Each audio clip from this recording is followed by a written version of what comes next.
Est-ce que vous saviez que le département de la Haute-Marne était dans le top 10 des départements les moins chers de France au niveau des courses? Alors non, j'avais pas cette information-là, c'est très intéressant. Non, pas du tout, je savais pas du tout. Je ne savais pas du tout, oui. Non, pas du tout, non. Oui, parce que je me suis rendue plusieurs fois à Paris et puis j'ai trouvé que c'était beaucoup plus cher qu'ici.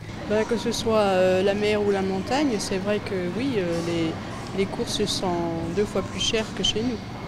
Selon une étude du cabinet A3 Distrib, commandée par RTL, plus de 90% des Français fréquentent les grandes distributions chaque année et dépensent des milliers d'euros.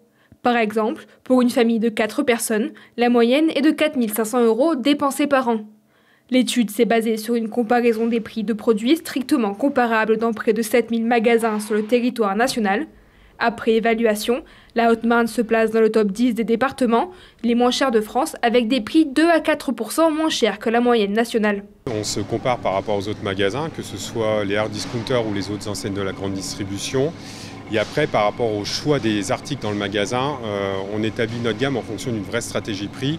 On développe énormément notre marque distributeur qui est beaucoup moins chère que les marques nationales et notre marque d'entrée de gamme pour avoir un positionnement prix qui soit le plus bas possible. Ces prix bas sont justifiés par plusieurs raisons. C'est une grosse présence d'anciennes très bas en prix comme les hard discount, mais aussi on peut citer Leclerc qui est très bas en prix, donc il y a une bataille des prix qui est plus forte que dans des régions qui sont plutôt touristiques où le pouvoir d'achat est aussi plus fort. Donc voilà, c'est pour ça que la Haute-Marne peut être considérée comme une région bon prix, on va dire.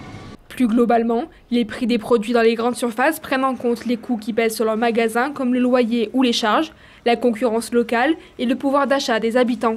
Les prix sont également contrôlés par la loi Egalim qui oblige les enseignes à avoir une marge de 10% et les interdisant de vendre à perte. L'enquête ne prend pas en compte les magasins de produits bio, mais le même système de comparaison s'applique aux produits. C'est le producteur qui fait son prix et nous on applique le prix plus la marge pour le magasin.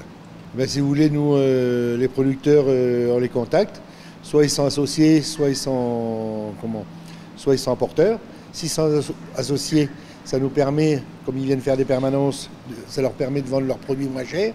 C'est pour ça qu'aussi quand c'est des produits qui sont issus de producteurs associés, on arrive à avoir un prix plus compétitif qu'ailleurs.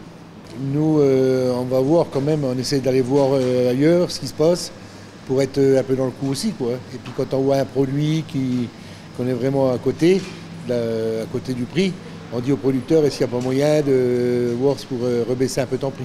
Mais en règle générale, c'est le producteur qui fait son prix.